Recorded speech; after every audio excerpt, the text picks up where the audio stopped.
Por lo pronto, pues ya tenemos, Violeta, a nuestro invitado, a nuestro primer entrevistado del día de hoy, que es el diputado Hamlet García, a quien le damos la más cordial bienvenida, diputado por Morena, y que le agradecemos que nos tome nuevamente la llamada. Diputado Hamlet, muy buenos días, bienvenido. Hola Ernesto, buenos días. Buenos días, diputado. Pues aquí me acompaña la doctora Violeta Núñez y le damos la más cordial bienvenida. ¿Qué tal, doctora Violeta? Buenos días para ustedes y Muy para buenos la días. audiencia. Muy buenos días, diputado. Gracias por acompañarnos. Pues, diputado, A sus órdenes. diputado Hamlet, ya la batalla nuevamente para la discusión, retomar esta propuesta de reforma electoral, ya con las modificaciones que se habían estado haciendo, que eso quisiéramos retomar un poco en qué quedó en lo que se va a discutir, que se conoce como el Plan B. Hay modificaciones al Plan B y también preguntarle su valoración sobre esto que se está impugnando, esto que el INE está impugnando en la Suprema Corte referente al Plan B. ¿Cuál es la valoración que tienen al respecto? Muy bien, Ernesto. Pues yo diría primero que hay tres grandes virtudes del Plan B. La primera es la de las acciones afirmativas. Hasta este momento solo existen la mayoría por acuerdos administrativos o por sentencias. Y lo que establecimos en la legislación es que en 2024 los partidos tengan que postular a la Cámara Federal por lo menos a 25 personas que pertenezcan a alguno de los siguientes grupos en situación de vulnerabilidad. Diversidad sexual, personas con discapacidad, afromexicanos, pueblos originarios y comunidades indígenas, migrantes, y finalmente una que no existía a nivel federal ni por acuerdos ni por sentencia, es la acción afirmativa joven, que es un legado que nosotros como legisladores de una generación denominada millennial queremos dejarle a la siguiente, porque tenemos una integración de cerca de 40 legisladores debajo de 40 años en la bancada de Morena. Pero sí es cierto que a nivel de la Cámara pues hay muy pocos legisladores de 20 a 30 años. Entonces, con esta acción afirmativa ya quedarían incluidos. La segunda gran virtud es el fortalecimiento del voto desde el extranjero. Nosotros queremos que los migrantes puedan votar con matrícula consular o con pasaporte. Esto ha sido objetado por dos consejeras del INE, particularmente por Claudia Zavala y por la consejera Rabel. Ellas manifiestan que es incorrecto que se permita que se utilice otro documento para votar. La respuesta es muy sencilla. Aquí en nuestro país, la credencial para votar que expide el INE sí es un medio de identificación muy común. Para quienes residen en Estados Unidos, pues, prácticamente es inservible. En realidad, su matrícula consular o su pasaporte son los documentos que les abren las puertas a su vida diaria en el exterior. Hay avances en todas las materias. La semana pasada esta semana, el lunes, tuvimos la plenaria de Morena y nos visitó el canciller Marcelo Ebrard y él nos informaba que ya hay un acuerdo con el Banco Central, con el Banco de México, para que la matrícula consular sea reconocida como una identificación oficial para poder hacer uso de todo el sistema financiero, banca y crédito. Y esto es muy importante para los migrantes. Entonces, en esa misma línea, abrir la oportunidad a la votación, porque en realidad tenemos participaciones muy bajas de 30 millones de mexicanos que están en Estados Unidos. Participan 100, 150,000, hasta cerca de 200,000 en las elecciones federales. Es muy poco en relación al potencial que tiene el voto desde el exterior. Y la tercera tiene que ver con la austeridad y la reestructura del Instituto Nacional Electoral con fusiones de áreas que son hermanas. La consejera Humphrey, en la sesión del Consejo General del INE en el que presentaron su informe sobre el Plan B, reconoció que el área de capacitación y el área de organización juntas componen el 40% del trabajo del Instituto Nacional Electoral. Este argumento es muy importante porque por un lado refuerza nuestras intenciones de fusionarlas en un área que pueda desarrollar ambas tareas que desde nuestra perspectiva son muy similares, y por la otra demuestra que mientras no hay capacitación y mientras no hay organización de procesos electorales federales, pues no existe ese 40% del trabajo y por ende son innecesarias las estructuras en los consejos locales y distritales con todos estos vocales que existen. Entonces yo pregunto, ¿qué hace un vocal de capacitación? ¿Qué hace un vocal de organización cuando no estamos en proceso electoral? La realidad es que descansan entre 2 años y 2 años y medio y trabajan entre 6 meses y un año con salarios muy altos. Estamos hablando de salarios de 80,000, 100,000 pesos al mes. Hay 1,500 de estos vocales distritales y hay más de 150 vocales a nivel local, que es por entidad federativa. Lo que estamos planteando es que solamente se quede un responsable en cada distrito, de los 300 distritos, de manera permanente. ¿Y quién sería esa persona? Pues el que sí trabaja todo el año, el responsable del Registro Federal de Electores, porque es la única actividad del INE que tiene una función permanente, la credencialización. Entonces es falso el argumento de que estamos eliminando a las plazas que tienen que ver con credencialización y demás. De hecho, como cuarta virtud, que va de la mano con la austeridad, pero es el planteamiento de que el Instituto Nacional Electoral pueda ubicar sus módulos para credencializar en bienes de dominio público. Aquí Lorenzo Córdoba y Ciro Murayama pues, han pretendido engañar a la ciudadanía y decirles que queremos que los módulos estén en las oficinas de gobierno, no queremos que estén en la oficina del presidente municipal o del gobernador o del alcalde aquí en la Ciudad de México. Lo que queremos es que se utilice el potencial de infraestructura que tiene el Estado mexicano en todas sus instituciones. Y aquí, por ejemplo, desde nuestra perspectiva, el principal mercado que tendría el Instituto Nacional Electoral para credencializar está en los mexicanos que están por convertirse en ciudadanos. Es decir, aquellos que tienen 16, 17 años. ¿Y dónde están esos muchachos en un porcentaje relevante? En las preparatorias. Entonces, lo que estamos planteando es por qué los módulos de línea no están en las prepas públicas de todo el país, por qué no están en los campus universitarios de las universidades autónomas, por qué no están en las ciudades judiciales, en las unidades administrativas, en los complejos que se han construido todo el país para concentrar todas las funciones de gobierno y a donde los ciudadanos van comúnmente a contratar un servicio de luz, de agua, pagar su predial, la junta de reclutamiento para el servicio militar, en lugar de gastar 700 millones de pesos en rentas de módulos, pero ellos pues están defendiendo estos contratos. A grandes rasgos yo te diría que ese es el planteamiento de la reforma electoral en el plan B. Y si quieres te comento sobre las rutas jurídicas que existen en este momento, porque estamos por terminar la fase legislativa con la votación del Senado. Considero que el Senado no podría abrir la discusión más allá del único artículo en el que no hay coincidencia entre el Senado y la Cámara, que es el de las candidaturas comunes. Fuera de eso, pues tendría que enviarse para su promulgación y publicación, porque ya estamos de acuerdo ambas cámaras, Ernesto. Muchas gracias, diputado, Sí, por Violeta. compartirnos estas virtudes. Realmente son muy, muy importantes esta parte de los grupos en situación de vulnerabilidad, los migrantes, esta parte de la austeridad y esto que usted está mencionando de que, bueno, se ha tratado de engañar y no se ha presentado de manera clara en qué consisten estas modificaciones, así es que nos parecen muy, muy importantes. Y sobre esto yo quisiera preguntarle, ahorita también si nos puede comentar estas rutas legislativas de las que está usted comentando, pero a partir de la presentación del libro de Lorenzo Córdoba y de Ciro Murayama, hay unos elementos, en particular uno que si nos puede usted aclarar, uno de los apartados hablan sobre el padrón electoral, ¿no? Y en este se menciona que el padrón electoral, así literalmente, ¿no?, va a ser manipulado por el gobierno en turno y, bueno, ellos llaman a impedir que la confección del padrón quede en manos de la Secretaría de Gobernación, así lo dicen, o de cualquier otro órgano político.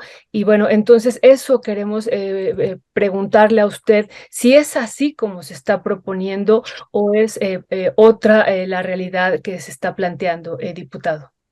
Bueno, pues están mintiendo. Esto parte de 2 puntos que comenté anteriormente. Ellos dicen que los módulos van a estar en inmuebles del gobierno y que por ende los datos estarían vulnerables.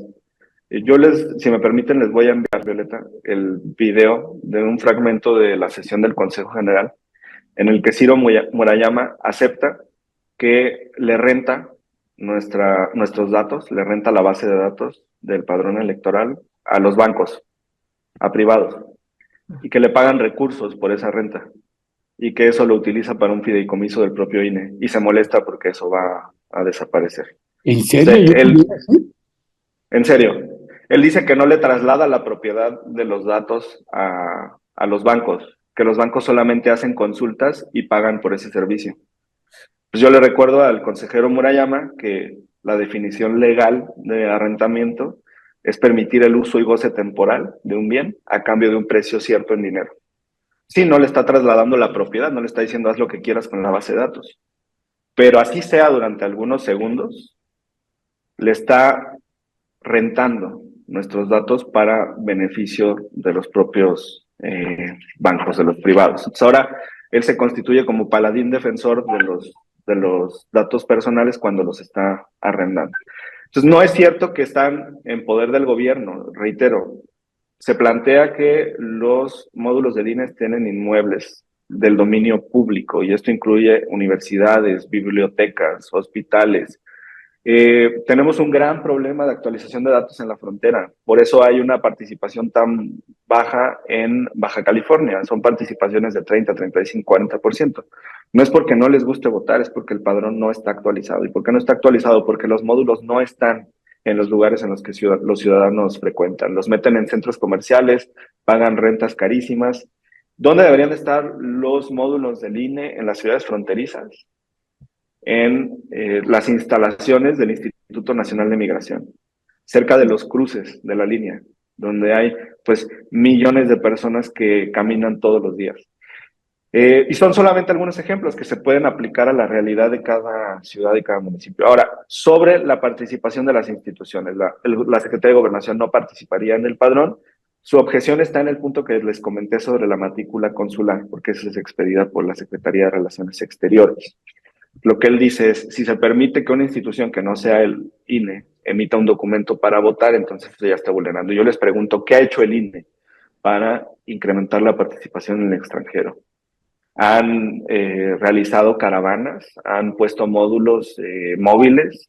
No estoy hablando solamente de las instalaciones en los consulados y en las embajadas, estoy hablando de camiones que pudieran visitar todos los barrios mexicanos y latinos en Estados Unidos para poder credencializar a millones de nuestros connacionales, pero es una ofensa. En este momento, pues ellos soportan gran parte de la economía nacional. El último reporte es que enviaron 58 mil millones de dólares en remesas el año pasado. Y lo que nosotros queremos impulsar es una representación efectiva que cierre la pinza. Por un lado, el acceso a cargos con las acciones afirmativas y por el otro, incrementar las posibilidades de su participación. Entonces, bueno, ellos desconfían de lo que haga la Secretaría de Relaciones Exteriores. Yo les quiero decir que si hay dos servicios profesionales en este país, es el servicio exterior, que trabaja para México y no para un partido político en particular. Y el otro es el de la Secretaría de Hacienda. Normalmente son cargos muy estables y de largo plazo. Y si los consejeros del INE dicen que el servicio profesional electoral es extraordinario, pues yo los invito a que conozcan el servicio profesional de la Secretaría de Relaciones Exteriores, Ernesto. Entonces, en esas circunstancias estamos. Ya, gracias, diputado Hamlet. Diputado, bueno, sabemos que se van a ir incrementando, arreciando ahorita los golpeteos. Tenemos la impresión, ayer lo comentábamos aquí con Violeta y con el Consejo Editorial, que pareciera que se empieza a complicar de que sea posible que pase el plan B, esta reforma electoral.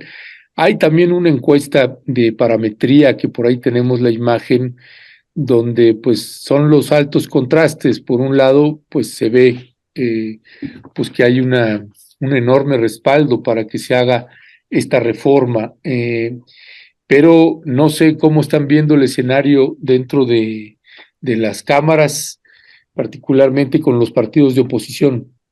Claro, en esa encuesta me parece que el tercer rubro reducir recursos del INE alcanza 74 o 75% de aprobación, que es el tercer eje de la reforma. Bueno, yo creo que no debe haber problema en el Senado para que transite y terminaríamos una etapa legislativa para entrar en una etapa jurisdiccional. Y fíjate qué momento tan interesante para la República, porque primero tuvimos una discusión a nivel nacional, en Parlamento abierto, en las colonias, en los distritos, con la ciudadanía, sobre la reforma constitucional. Después se vota ese plan A, es rechazado por una minoría, no alcanzamos las 2/3 partes. Después transitamos al plan B, se aprobará en la parte legislativa, pero viene la otra fase que es la judicial, ante los tribunales. Y aquí hay nuevas mentiras. Lorenzo Córdoba, Ciro Murayama y Claudia X González están invitando a la ciudadanía a presentar amparos en contra de la reforma electoral del plan. Desde 2011, la Suprema Corte de Justicia de la Nación, en pleno, ya determinó que el amparo en materia electoral es improcedente. Eso significa que cualquier juez de distrito que admita un amparo en materia electoral está violando la jurisprudencia de la Suprema Corte, y eso tiene dos consecuencias: responsabilidades administrativas, y también constituye un delito en contra de la Administración de Justicia por separarse del criterio de la Suprema Corte, sino qué caso tiene que haya un criterio del Tribunal Constitucional si los órganos inferiores no lo van a respetar. Segundo camino, entonces el del amparo pues es un camino tramposo. Ellos están apostándole a que algún juez federal se distraiga y conceda una suspensión contra la reforma electoral, pero tendría estas consecuencias, y nosotros vamos a buscar al Consejo de la Judicatura para ver la ruta en este aspecto. Segundo camino jurídico, controversia constitucional. Está contemplada en el artículo 105 y hay una ley reglamentaria que en su artículo 19, fracción segunda, lo subí ahí a mis redes sociales, establece que la controversia constitucional en materia electoral es improcedente. O sea, no podrían plantearla por esta vía. ¿Qué está haciendo el INE? Está intentando darle la vuelta y plantearlo como un asunto de competencias y no con la materia electoral, no con la sustancia, para evitar que le desechen la controversia. Pero en el fondo este es un asunto electoral y debería de ser desechado. Tercer camino, acciones de inconstitucionalidad. También están en el artículo 105. ¿Quién las puede plantear? 33% de la Cámara, 33% del Senado, los tiene la oposición, y partidos políticos con registro nacional. De estas ya se han presentado varias hasta el momento. Tuve la oportunidad de leer algún documento que parece ser el que contiene los agravios que presentaron por el PAN, y yo te diría que están tomando dos caminos. El primero es de forma, por el proceso legislativo, y el segundo están pues manifestando una discordancia con la Constitución y la Ley de Comunicación Social. Aquí la discusión de la Corte va a consistir en ponderar, por un lado, la libertad de expresión de los servidores públicos, más el derecho a la información de la ciudadanía, porque no solamente lo que nosotros expresemos, sino lo que la ciudadanía recibe a través de esa expresión.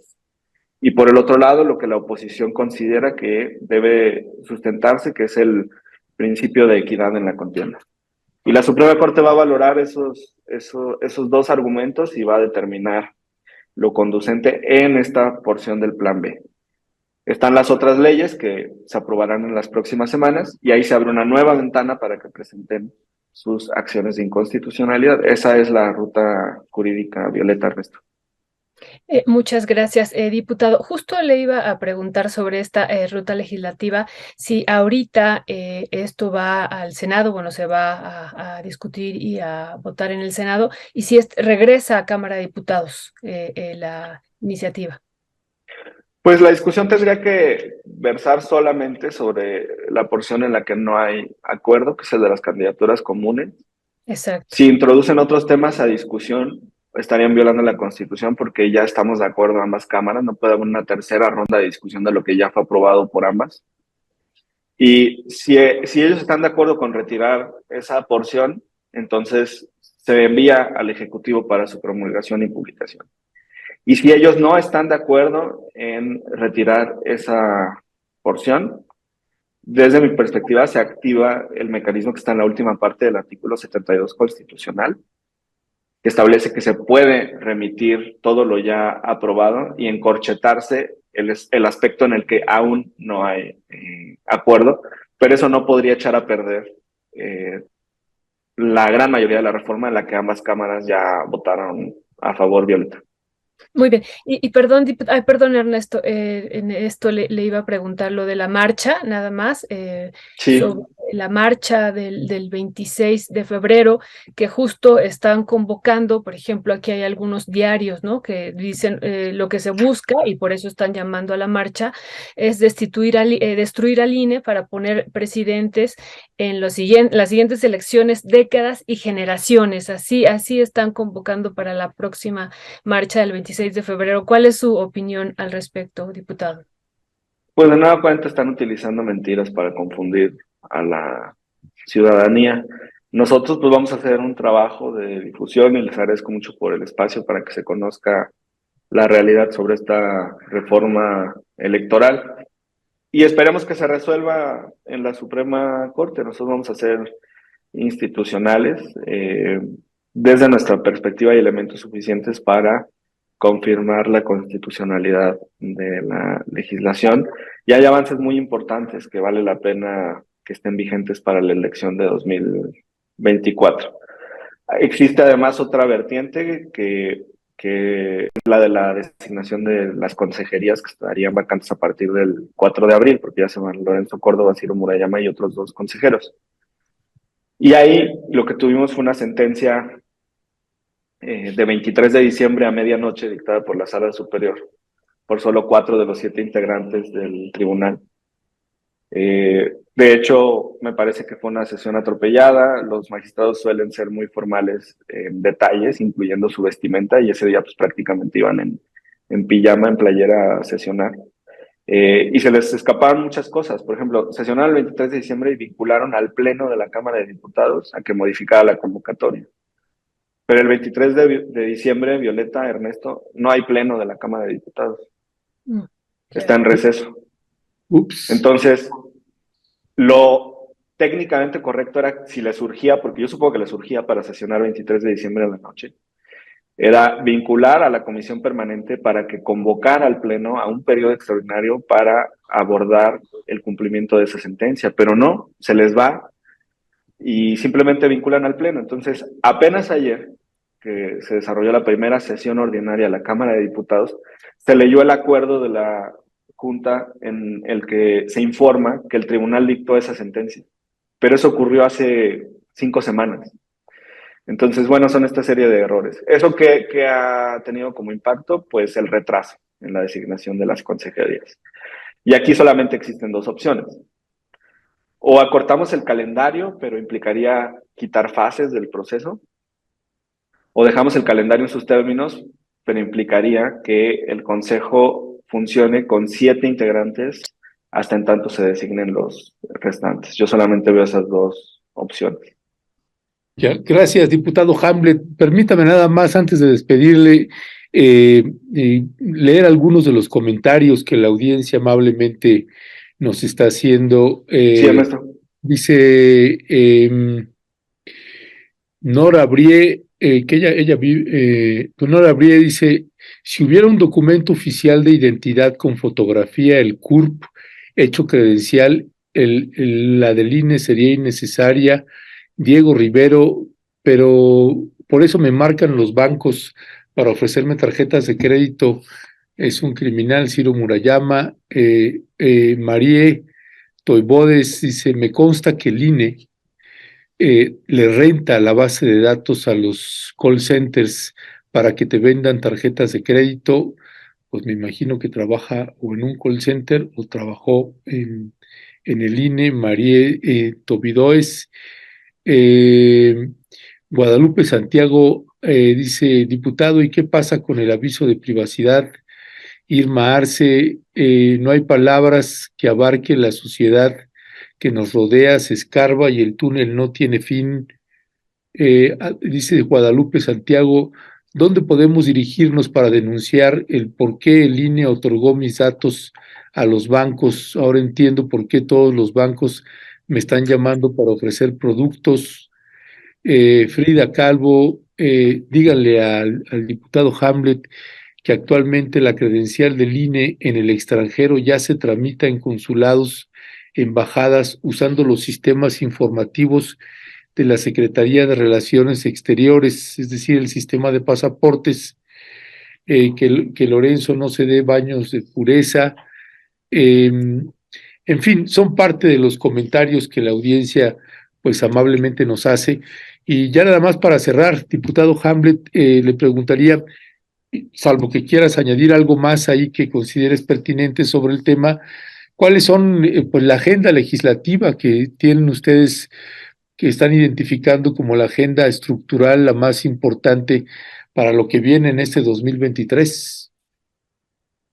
Muchas gracias, Ernesto. Bueno, y a toda la audiencia que hizo sus comentarios, tomo nota de ellos.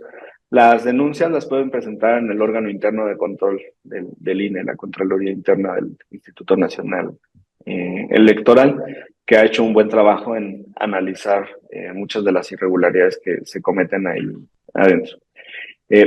Sobre la agenda legislativa para este periodo, hay iniciativas que provienen del Ejecutivo, la de la Ley de Aviación para permitir el cabotaje. Esto tiene como intención que las compañías extranjeras puedan realizar vuelos nacionales con el objeto de dar mayor conectividad a algunas zonas del país que tienen pocos vuelos y a la vez pues generar mayor competencia y reducir los precios.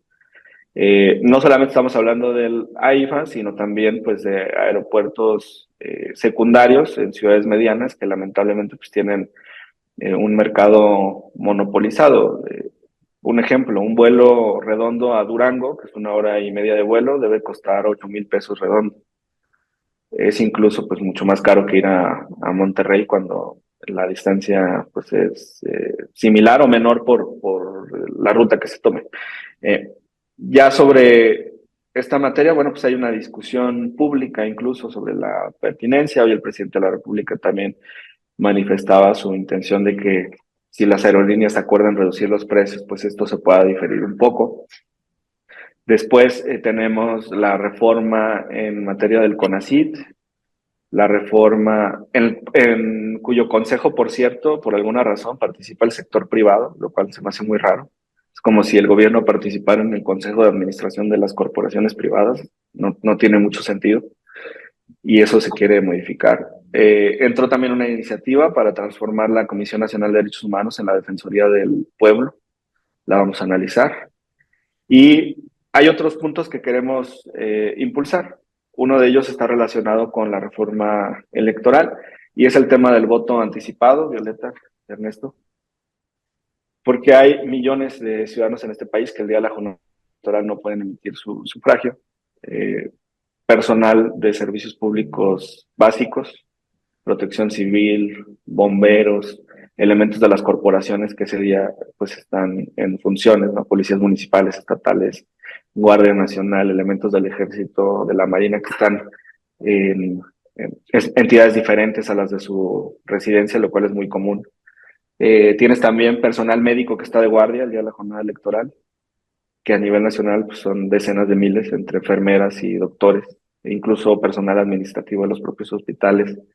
Personas que tienen cirugías programadas en los hospitales públicos, mujeres con estado avanzado de gestación. Esta también es una aportación de la diputada Berenice Martínez del Estado de Nuevo León, quien acaba de tener un bebé en estos meses, y pues nos comentaba sobre la incomodidad a partir de la semana 34, que sería muy útil poder permitir el voto anticipado. Son algunos de los ejemplos que se pueden incluir y estamos por presentar esa iniciativa, Ernesto, Violeta. Muchas gracias, diputado. Pues en verdad, gracias por acompañarnos y por clarificarnos y por esta intensa agenda legislativa que todavía está por desarrollarse durante este año. Sí, gracias a ustedes. Gracias, diputado Hamlet. Seguimos al habla. Gracias. Me encuentran en Twitter como Hamlet-Almaguer. Estamos ahí pendientes. Perfecto. Muchas gracias. Gracias. Lindo día. Bye.